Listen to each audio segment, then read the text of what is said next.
आमे एक कथा जानिबा आवश्यक जे ईश्वरक अनुग्रहर सुसमाचार रे विश्वास करुथुवारु आमे ईश्वरक सहित पुनर्मिलित होइछु। आमे आम पापरु क्षमा पाइछु।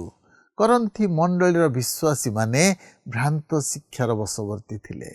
सेमाने विश्वास सहित विभिन्न विषय को जोग करुथिले।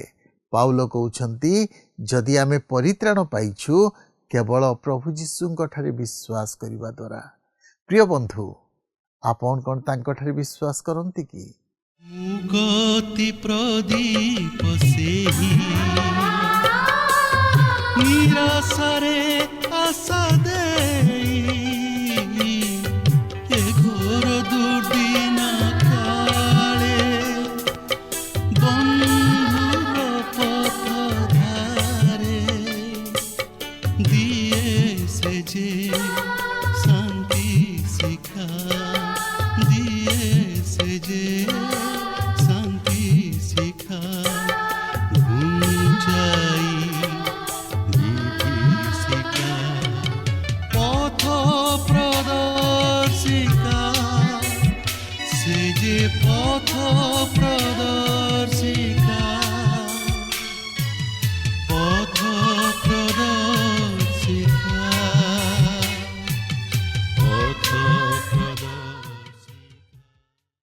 प्रिय दर्शक बंधु नमस्कार।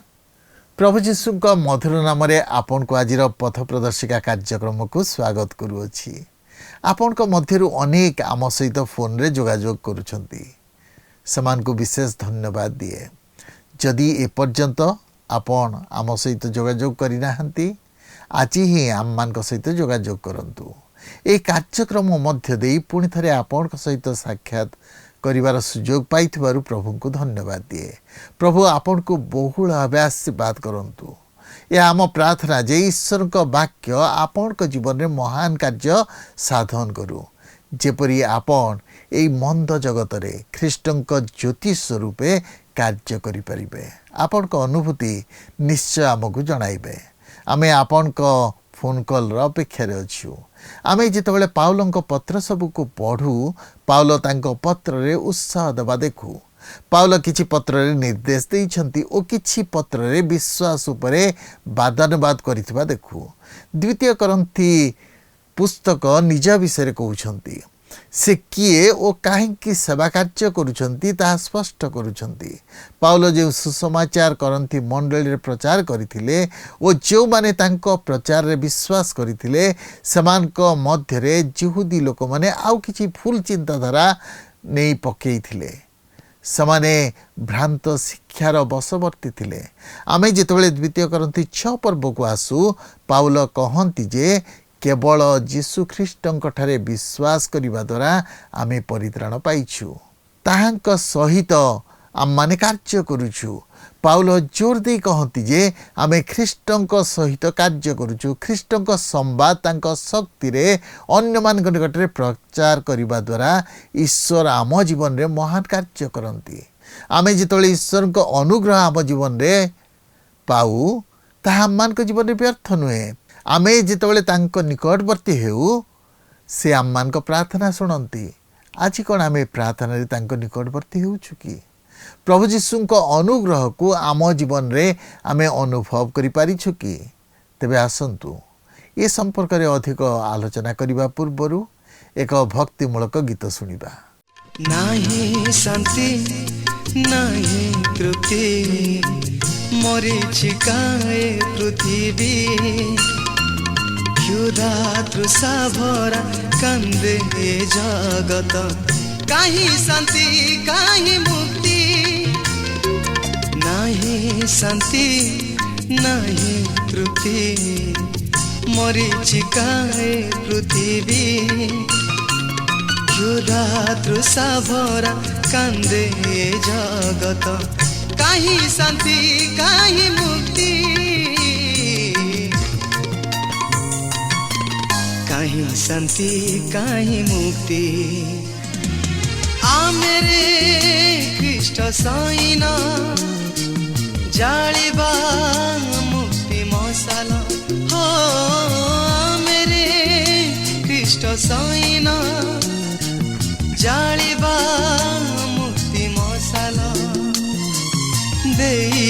ଅତି ପ୍ରାଣେ ଶାନ୍ତି,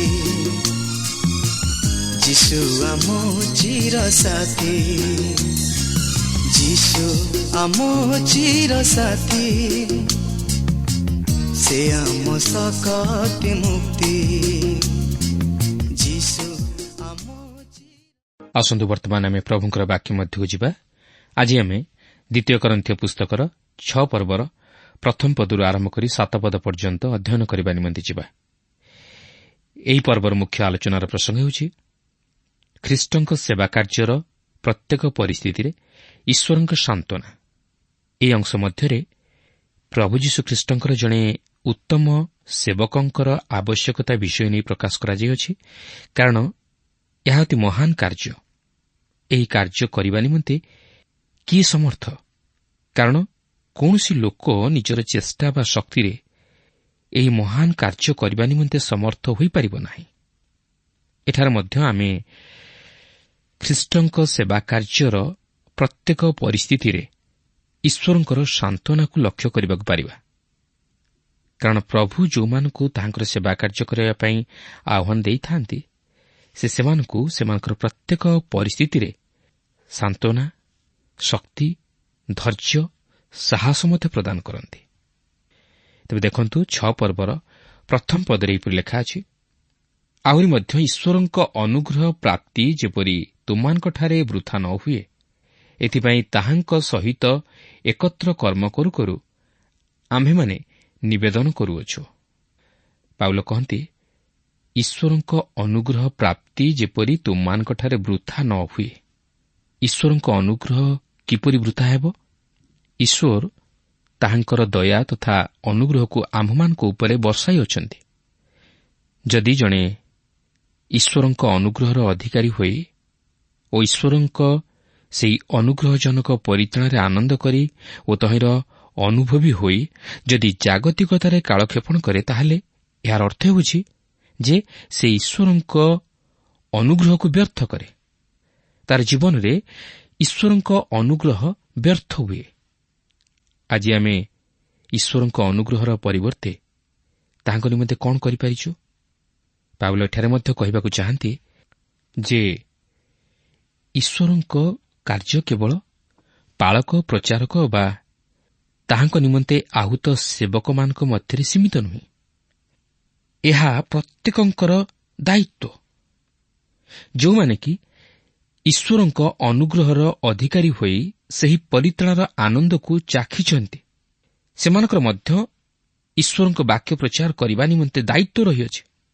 ସେମାନେ ଜାଗତିକ ବିଷୟରେ ବିଶେଷ ଆସକ୍ତ ନ ହୋଇ ଈଶ୍ୱରଙ୍କ ବିଷୟରେ ଆସକ୍ତ ହେବା ଉଚିତ। ତା ନହେଲେ ଈଶ୍ୱରଙ୍କ ଅନୁଗ୍ରହର ଅଧିକାରୀ ହେବା ସେମାନଙ୍କ ନିମନ୍ତେ ବ୍ୟର୍ଥ ହେବ। ପ୍ରିୟ ବନ୍ଧୁ, ଆଜି ଯଦି ଆପଣ ଈଶ୍ୱରଙ୍କ ଦ୍ୱାରା ଆହୁତ ଈଶ୍ୱରଙ୍କ ଅନୁଗ୍ରହକୁ ଉପଲବ୍ଧି କରିଛନ୍ତି, ତାହେଲେ ଆଜି ଆପଣଙ୍କର ଜୀବନ କ'ଣ ଈଶ୍ୱରଙ୍କ ନିମନ୍ତେ ଅର୍ପଣ କରିଅଛନ୍ତି? ଆପଣ କ'ଣ ସାକ୍ଷୀ ହୋଇପାରିଛନ୍ତି? ଆପଣ କ'ଣ ଈଶ୍ୱରଙ୍କର ବାକ୍ୟ ବିଷୟରେ ଅନ୍ୟକୁ କିଛି ଜଣାଇ ପାରିଛନ୍ତି? ଖ୍ରୀଷ୍ଟଙ୍କର ସେ ସୁସମାଚାରକୁ କ'ଣ ଅନ୍ୟ ନିକଟରେ ପ୍ରକାଶ କରିପାରିଛନ୍ତି ବା ନିଜର ସେହି ଅନୁଭୂତିକୁ ଅନ୍ୟକୁ ଜଣାଇ ପାରିଛନ୍ତି? ସେହି ଅନୁଗ୍ରହର ବିଷୟକୁ କ'ଣ ଅନ୍ୟକୁ ଜଣାଇ ପାରିଛନ୍ତି? ଯଦି ଜଣାଇ ପାରିଛନ୍ତି, ତାହେଲେ ଏହା ଅତି ଆନନ୍ଦର ବିଷୟ।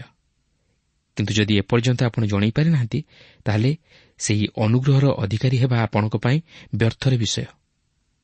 ଏହାପରେ 6 ପର୍ବର 2 ପଦରେ ଲେଖା ଅଛି, କାରଣ ସେ କହନ୍ତି, ଆମ୍ଭେ ଅନୁଗ୍ରହର ସମୟରେ ତୁମ୍ଭର ପ୍ରାର୍ଥନା ଶ୍ରବଣ କଲୁ, ଆଉ ପରିତ୍ରାଣର ଦିନରେ ଆମ୍ଭେ ତୁମ୍ଭର ସାହାଯ୍ୟ କଲୁ। ଦେଖ, ଏବେ ମହା ଅନୁଗ୍ରହର ସମୟ। ଦେଖ, ଏବେ ପରିତ୍ରାଣର ଦିନ। ଆଜି ଅନେକ ଲୋକ ଅଛନ୍ତି ଯେଉଁମାନେ କହନ୍ତି, ଠିକ୍ ଅଛି, ମୁଁ ବର୍ତ୍ତମାନ ଖ୍ରୀଷ୍ଟଙ୍କୁ ଗ୍ରହଣ କରିବି ନାହିଁ, ମାତ୍ର ପରେ ଅନ୍ୟ ସମୟରେ କେତେବେଳେ ଗ୍ରହଣ କରିବି। ସେମାନେ ଏହିପରି ଭାବେ ସୁଯୋଗର ସଦ୍ବ୍ୟବହାର କରିପାରନ୍ତି ନାହିଁ ଓ ଖ୍ରୀଷ୍ଟଙ୍କୁ ଗ୍ରହଣ କରିପାରନ୍ତି ନାହିଁ। ଅନେକ ମଧ୍ୟ କହନ୍ତି, ଠିକ୍ ଅଛି, ମୁଁ ମୋର ଏହି ଯୌବନ ସମୟକୁ ଉପଭୋଗ କରିସାରିବା ପରେ ଖ୍ରୀଷ୍ଟଙ୍କୁ ଗ୍ରହଣ କରିବି। ଏହିପରି ଭାବେ ସେମାନେ ବିଳମ୍ବ କରିଥାନ୍ତି। କେତେକ ଲୋକ ଅପେକ୍ଷା କରିଥାନ୍ତି କୌଣସି ବଡ଼ ବଡ଼ ସଭାମାନଙ୍କରେ ଖ୍ରୀଷ୍ଟଙ୍କୁ ଗ୍ରହଣ କରିବା ପାଇଁ, କିମ୍ବା କୌଣସି ମହାନ ପ୍ରଚାରକ ବା ପ୍ରଭୁଙ୍କ ସେବକଙ୍କ ସହିତ ସାକ୍ଷାତ କରି ପ୍ରଭୁଙ୍କୁ ଗ୍ରହଣ କରିବା ପାଇଁ। କିନ୍ତୁ ତାହା ଠିକ୍ ନୁହେଁ। ମୁଁ ଜାଣେ ନା ଆପଣ କେଉଁପରି ଅବସ୍ଥା ମଧ୍ୟ ଦେଇ ଗତି କରୁଅଛନ୍ତି ବା ଆପଣଙ୍କର ଆତ୍ମିକ ଜୀବନର ସ୍ଥିତି କିପରି। ମାତ୍ର ଆପଣ ଯଦି ଏପର୍ଯ୍ୟନ୍ତ ପ୍ରଭୁ ଯୀଶୁଖ୍ରୀଷ୍ଟଙ୍କୁ ଗ୍ରହଣ କରିନାହାନ୍ତି, ତାହେଲେ ବର୍ତ୍ତମାନ ହେଉଛି ଉପଯୁକ୍ତ ସମୟ। ଆପଣ କାଲି ପାଇଁ ଅପେକ୍ଷା କରନ୍ତୁ ନାହିଁ, କାରଣ କାଲି ଆପଣଙ୍କ ପାଇଁ କ'ଣ ଘଟିବ ତାହା ଆପଣ ଜାଣନ୍ତି ନାହିଁ, କି ମୁଁ ମଧ୍ୟ ଜାଣେ ନା। କହିପାରିବେ କାଲି ଆପଣଙ୍କ ଜୀବନ ପାଇଁ କ'ଣ ଘଟିବ? କାରଣ ପ୍ରଭୁଙ୍କର ବାକ୍ୟ କହେ, ଦେଖ ଏବେ ମହା ଅନୁଗ୍ରହର ସମୟ, ଦେଖ ଏବେ ପରିତ୍ରାଣର ଦିନ। କିନ୍ତୁ କାଲି ବୋଲି ଲେଖାଯାଇ ନାହିଁ। ଈଶ୍ୱର କହନ୍ତି, ଆଜି ହିଁ ଖ୍ରୀଷ୍ଟଙ୍କୁ ଗ୍ରହଣ କରିବାର ସମୟ, ଆଜି ହିଁ ଅନୁଗ୍ରହର ସମୟ, ଆଜି ହିଁ ପରିତ୍ରାଣର ଦିନ। କ'ଣ ଆଜି ଆମେ ଖ୍ରୀଷ୍ଟଙ୍କୁ ଗ୍ରହଣ କରି ସେହି ଅନୁଗ୍ରହର ଅଧିକାରୀ ହେବାକୁ ଚାହୁଁ କି? ତାହେଲେ ଆଜି ହିଁ ତାହା କରିବା ଉଚିତ। ଅନେକ ଯୁବା ଯୁବତୀମାନେ ଅଛନ୍ତି ଯେଉଁମାନେ କହନ୍ତି, ମୁଁ ଏହି ଯୌବନ ସମୟରେ ଟିକେ ଜଗତକୁ ଭଲ ଭାବରେ ଉପଲବ୍ଧି କରିବା ପରେ ମୁଁ ତାପରେ ପ୍ରଭୁଙ୍କୁ ଗ୍ରହଣ କରିବି। କିନ୍ତୁ ତାହା ଠିକ୍ ନୁହେଁ। କିଏ ଜାଣେ କାହାର ଜୀବନକାଳ କେତେ? ଆଜି ମୁଁ ଏହି ସମୟରେ ଆପଣଙ୍କ ସହିତ କଥାବାର୍ତ୍ତା କରୁଅଛି, କିନ୍ତୁ କାଲି ବା ପରବର୍ତ୍ତୀ ପଦକ୍ଷେପରେ ମୋ ଜୀବନ ପାଇଁ କ'ଣ ଅଛି ତାହା ମଧ୍ୟ ମୁଁ ଜାଣେ ନା। ଆମମାନଙ୍କ ଜୀବନର ଆୟୁଷ ଆମମାନଙ୍କ ହାତରେ ନାହିଁ, ମାତ୍ର ପ୍ରଭୁଙ୍କ ହସ୍ତରେ ଅଛି। ତେଣୁ ଆମମାନେ କେବେ ହେଲେ କାଲି ପାଇଁ ଅପେକ୍ଷା କରିବା ଉଚିତ ନୁହେଁ। ଆଜିର ବିଷୟ ଆଜି ହିଁ ଆମମାନେ ସାଧନ କରିବା ଉଚିତ। ଏହା ହେଉଛି ବୁଦ୍ଧିମାନର କାର୍ଯ୍ୟ। ଆଜି ଯଦି ପ୍ରଭୁ ଆପଣଙ୍କ ହୃଦୟରେ କଥା କହୁଛନ୍ତି, ତାହେଲେ ଆଜି ହିଁ ଆପଣ ଆପଣଙ୍କର ଜୀବନକୁ ପ୍ରଭୁଙ୍କ ନିକଟରେ ସମର୍ପଣ କରନ୍ତୁ। ଆଜି ହିଁ ପ୍ରଭୁଙ୍କ ନିକଟରେ ନିଜର ଜୀବନକୁ ସମର୍ପଣ କରନ୍ତୁ, କ୍ଷମା ମାଗନ୍ତୁ, ତାହାକୁ ଗ୍ରହଣ କରନ୍ତୁ। ତାହେଲେ ଦେଖିବେ ଆପଣ ଆପଣଙ୍କ ଜୀବନରେ ସେହି ସ୍ୱର୍ଗୀୟ ଶାନ୍ତି, ଆନନ୍ଦ ଅନୁଭବ କରିପାରିବେ।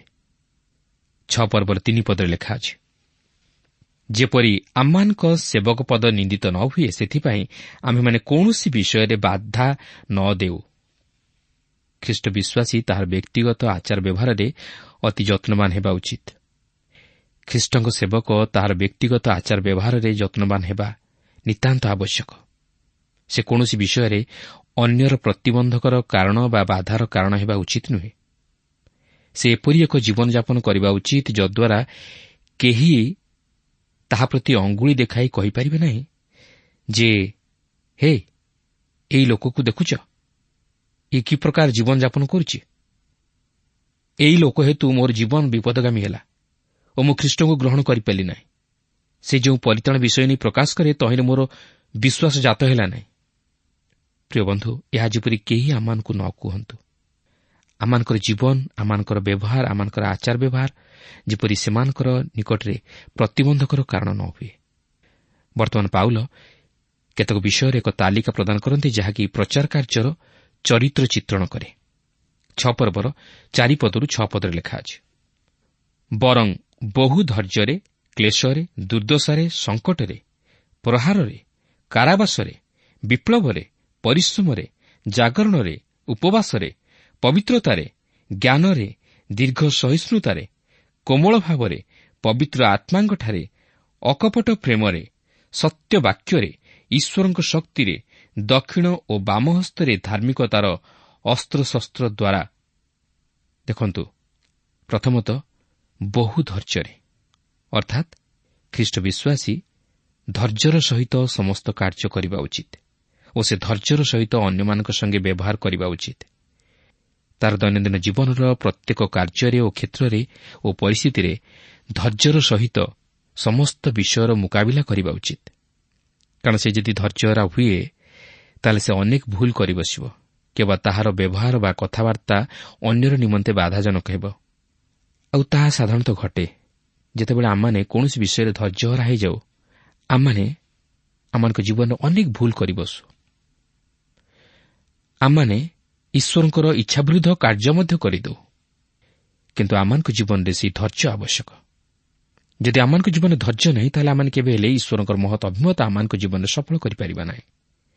ସେଦିନ ପିତର ପ୍ରଭୁ ଯୀଶୁଙ୍କୁ ଯଦିଓ ସାକ୍ଷାତ କରିବା ନିମନ୍ତେ ଗାଲିଲି ସମୁଦ୍ର କୂଳରେ ଅପେକ୍ଷା କରି ବସିଥିଲେ। ମାତ୍ର ଯେତେବେଳେ ପ୍ରଭୁ ଯୀଶୁଙ୍କର ଆସିବାର ବିଳମ୍ବ ହେଲା, ଆଉ ସେ କ'ଣ କଲେ ନା ଧୈର୍ଯ୍ୟହରା ହୋଇ ପୁନର୍ବାର ମାଛ ଧରିବା ପାଇଁ ସମୁଦ୍ର ଭିତରକୁ ଯିବା ପାଇଁ ପଦକ୍ଷେପ ନେଲେ।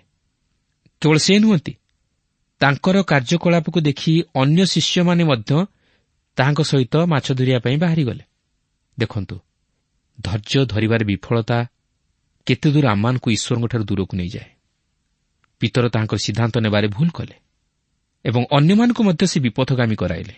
ଠିକ୍ ସେହି ପ୍ରକାର ଯେତେବେଳେ ଆମମାନେ କୌଣସି ବିଷୟରେ ଅଧୈର୍ଯ୍ୟ ହେଉ, ଆମମାନେ ନିଜେ ଭୁଲ କରିବା ସଙ୍ଗେ ସଙ୍ଗେ ଅନ୍ୟମାନଙ୍କୁ ମଧ୍ୟ ଆମମାନେ ସେହି ଭୁଲ ପଥରେ କଢ଼ାଇ ନେଉ, ଭୁଲ ସିଦ୍ଧାନ୍ତରେ କଢ଼ାଇ ନେଉ।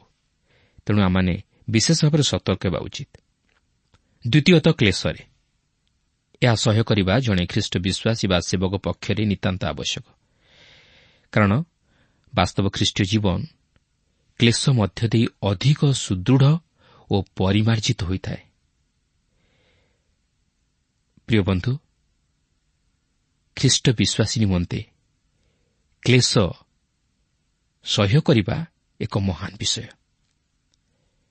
କାରଣ ଏହି କ୍ଲେଶ ତାହା ଜୀବନ ପାଇଁ ଗୌରବର ବିଷୟ, ତାହା ଜୀବନ ପାଇଁ ଏକ ମହାନ ଭରସାର ବିଷୟ ଆଉ ମହାପୁରସ୍କାରର ବିଷୟ। ତେଣୁ ଖ୍ରୀଷ୍ଟ ବିଶ୍ୱାସୀ ହିସାବରେ ଆମମାନଙ୍କୁ କ୍ଲେଶ ସହ୍ୟ କରିବାକୁ ଅଛି। ତୃତୀୟରେ, ଦୁର୍ଦ୍ଦଶାରେ ଯେଉଁମାନେ ବିଶେଷ କରି ଗରିବ ପରିବାରରେ ଜନ୍ମଗ୍ରହଣ କରିଥିବେ, ସେମାନେ ଏହାର ଅର୍ଥକୁ ଭଲ ଭାବେ ବୁଝିପାରିବେ। ଜଣେ ଖ୍ରୀଷ୍ଟଙ୍କ ସେବକ ମଧ୍ୟ ଦୁର୍ଦ୍ଦଶାର ସମ୍ମୁଖୀନ ହୋଇପାରେ, ସେ ଅଭାବର ସମ୍ମୁଖୀନ ହୋଇପାରେ,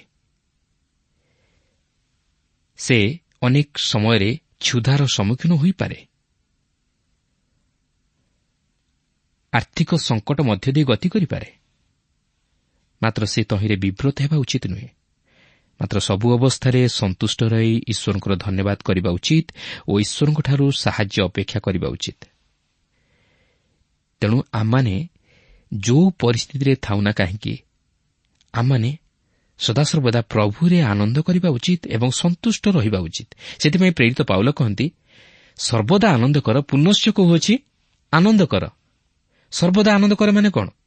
ସବୁ ପରିସ୍ଥିତିରେ, ସବୁ ସମୟରେ, ସବୁ ଅବସ୍ଥାରେ, ସୁଖରେ ହେଉ ବା ଦୁଃଖରେ ହେଉ, ସମ୍ପଦରେ ହେଉ ବା ବିପଦରେ ହେଉ, ସୁଦଶାରେ ହେଉ ବା ଦୁର୍ଦ୍ଦଶାରେ ହେଉ, ସବୁ ସମୟରେ ଆମମାନେ ସନ୍ତୁଷ୍ଟ ରହି ପ୍ରଭୁଙ୍କର ଧନ୍ୟବାଦ କରିବା ଉଚିତ।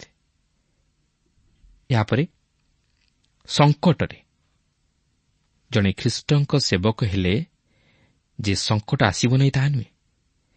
ସେ ବିଭିନ୍ନ ସଙ୍କଟମୟ ପରିସ୍ଥିତିର ସମ୍ମୁଖୀନ ହୋଇପାରେ, ମାତ୍ର ଖ୍ରୀଷ୍ଟ ତାହାକୁ ଉଦ୍ଧାର କରିବେ। ସେ ତାହାର ବିଶ୍ୱାସକୁ ଆହୁରି ବଳିଷ୍ଠ କରାଇବେ, ସେ ତାହାକୁ ଆହୁରି ବିଶ୍ୱାସରେ ସବଳ କରାଇବେ।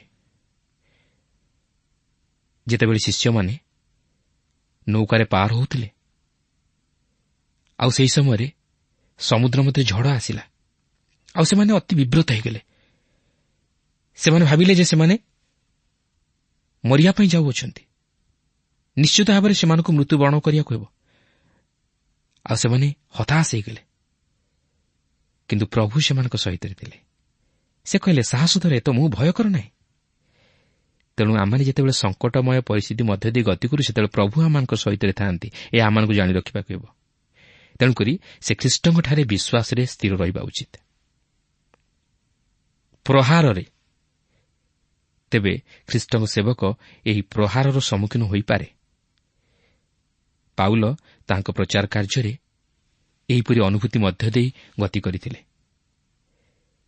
ତେବେ ଏହା କେବଳ ହସ୍ତରେ ବା ବାଡ଼ିରେ ନୁହେଁ, ମାତ୍ର ମୁଖର ବାକ୍ୟରେ ମଧ୍ୟ ଜଣେ ଖ୍ରୀଷ୍ଟଙ୍କ ସେବକ ପ୍ରହାରିତ ହୋଇପାରେ।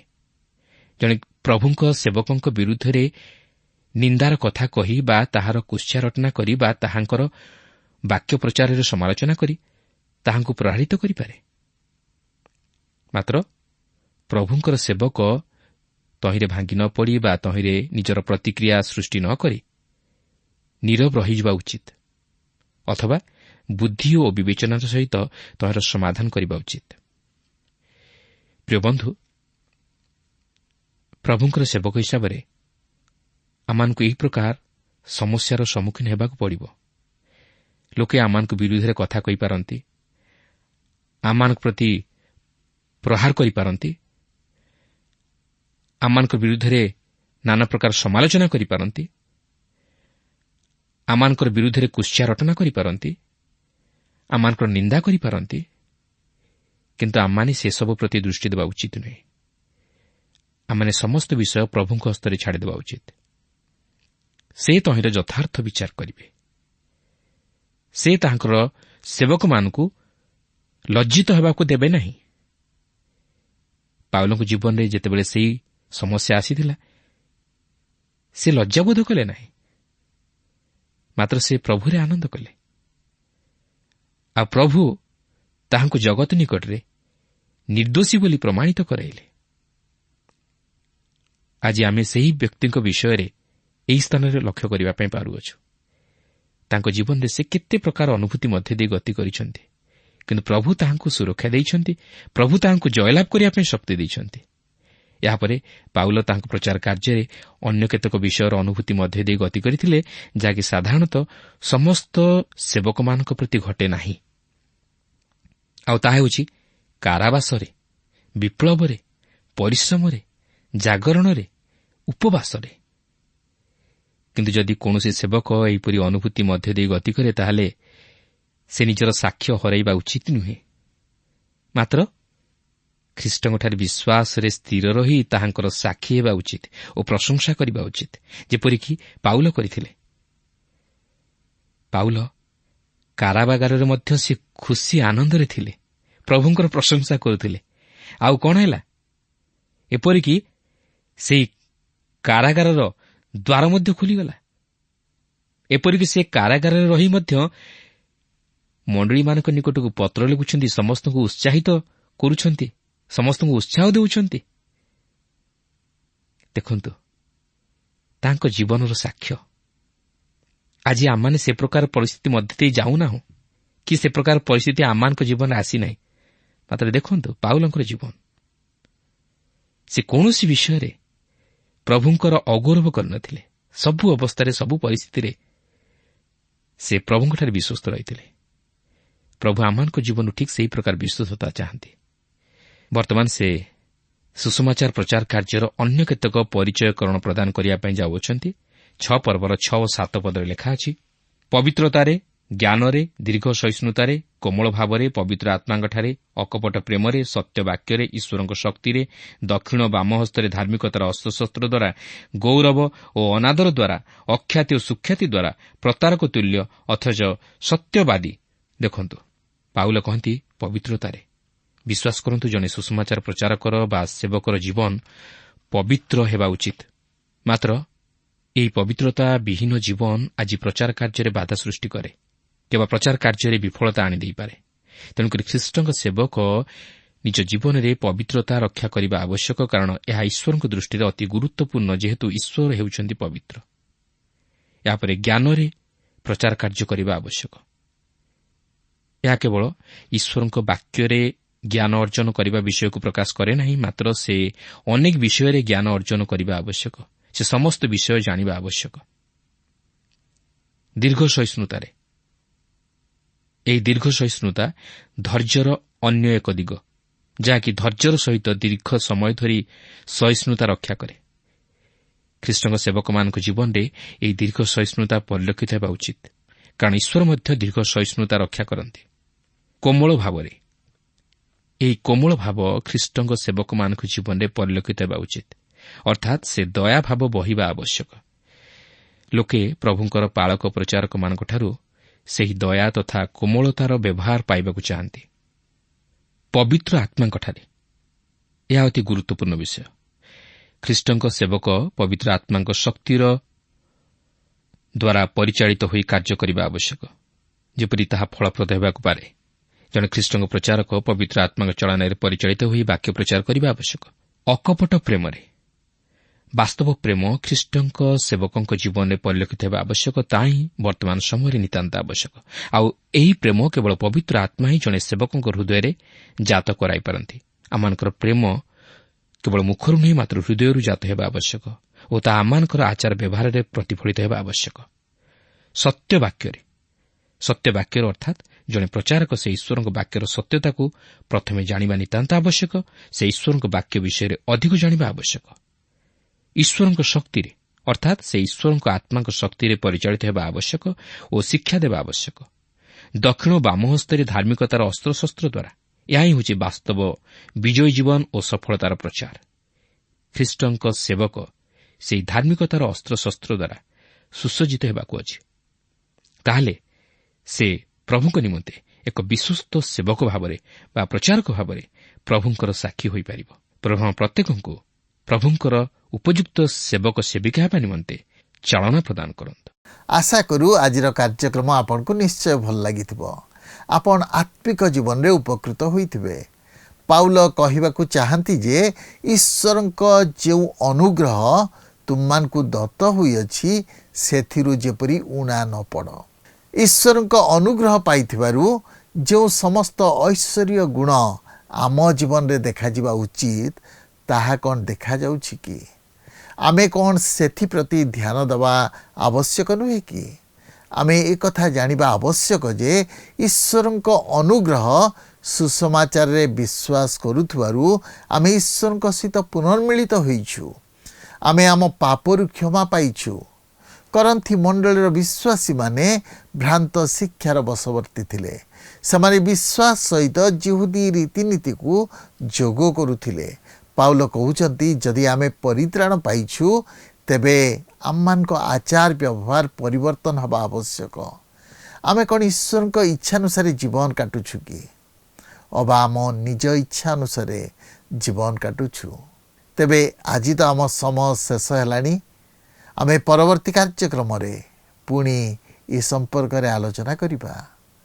ଆଜି ଆପଣଙ୍କଠାରୁ ବିଦାୟ ନେବା ପୂର୍ବରୁ ଆସନ୍ତୁ ପ୍ରାର୍ଥନା କରିବା।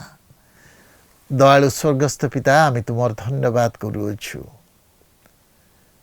ତୁମେ ଆମମାନଙ୍କୁ କେତେ ଅନୁଗ୍ରହ କରିଛ, ଆଶୀର୍ବାଦ କରିଛ। ଆମମାନଙ୍କ ଜୀବନରେ ତୁମରି ଅନୁଗ୍ରହର କାର୍ଯ୍ୟ ତୁମେ ସାଧନ କରିଛ। ସେଥିପାଇଁ ଆମେ ତୁମର ଧନ୍ୟବାଦ କରୁଅଛୁ। ପ୍ରାର୍ଥନା କରୁଛୁ ପ୍ରଭୁ, ତୁମେ ଆମମାନଙ୍କୁ ତୁମ ଅନୁଗ୍ରହ ଆଶୀର୍ବାଦରେ ପରିପୂର୍ଣ୍ଣ କର। ଆମେ ଯେପରି ପ୍ରଭୁ ଦିନ ପ୍ରତିଦିନ ତୁମ ବାକ୍ୟରେ ବଢ଼ିବୁ, ତୁମ ସହିତ ଲାଗି ରହିବୁ, ସେହି ଅନୁଗ୍ରହ ତୁମେ ଦାନ କର। ପ୍ରଭୁ ପ୍ରତ୍ୟେକ ଦର୍ଶକ ବନ୍ଧୁଙ୍କୁ ତୁମେ ଆଶୀର୍ବାଦ କର। ପ୍ରଭୁ ତୁମ ନିକଟରେ ପ୍ରତ୍ୟେକଙ୍କୁ ରଖୁଛି। ପ୍ରଭୁ ତୁମେ ସେମାନଙ୍କ ସହିତ ଈଶ୍ୱର ହୁଅ। ସେମାନଙ୍କ ଜୀବନର ସମସ୍ତ ମନୋବାଞ୍ଛା ତୁମେ ପୂର୍ଣ୍ଣ କର। ସେମାନେ ଯେପରି ପ୍ରଭୁ ଆହୁରି ତୁମଠାରେ ବିଶ୍ୱାସ କରିବେ, ତୁମ ସହିତ ଲାଗି ରହିବେ, ସେହି ଅନୁଗ୍ରହ ତୁମେ ଦାନ କର। ତୁମେ ଆମମାନଙ୍କ ପ୍ରାର୍ଥନା ଶୁଣିଲ, ଧନ୍ୟବାଦ ଦେଇ ଏହି ପ୍ରାର୍ଥନା ପ୍ରିୟ ଯୀଶୁଙ୍କ ନାମରେ ମାଗିଲୁ, ଆମେନ୍। ବହୁତ ବହୁତ ଧନ୍ୟବାଦ। ପ୍ରଭୁ ଆପଣମାନଙ୍କୁ ଆଶୀର୍ବାଦ କରନ୍ତୁ। ଗତ ପ୍ରଶ୍ନର ଉତ୍ତରଟି ହେଲା ସି ଯୀଶୁ। ଆଜିର ପ୍ରଶ୍ନଟି ହେଲା ଖ୍ରୀଷ୍ଟୀୟ ଜୀବନ କାହା ମଧ୍ୟ ଦେଇ ସୁଦୃଢ଼ ଓ ପରିମାର୍ଜିତ ହୋଇଥାଏ? ଏ କ୍ଲେଶ, ବି ଆନନ୍ଦ, ସି ପ୍ରେମ, ଡି ଶାନ୍ତି।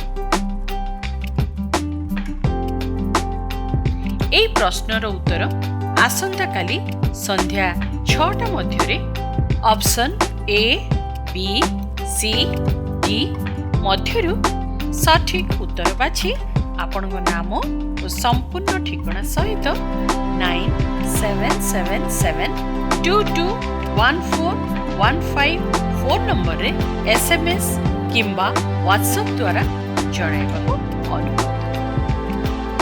जदि आपको आम कार्यक्रम भल लगुच तेबे 0444908126 रे मिस्ड कॉल दे विजय होई परिबे। गत सप्ताहर विजय दर्शक बंधु हेले नवरंगपुर ज्योतिर्मय टाकरे और परिवार।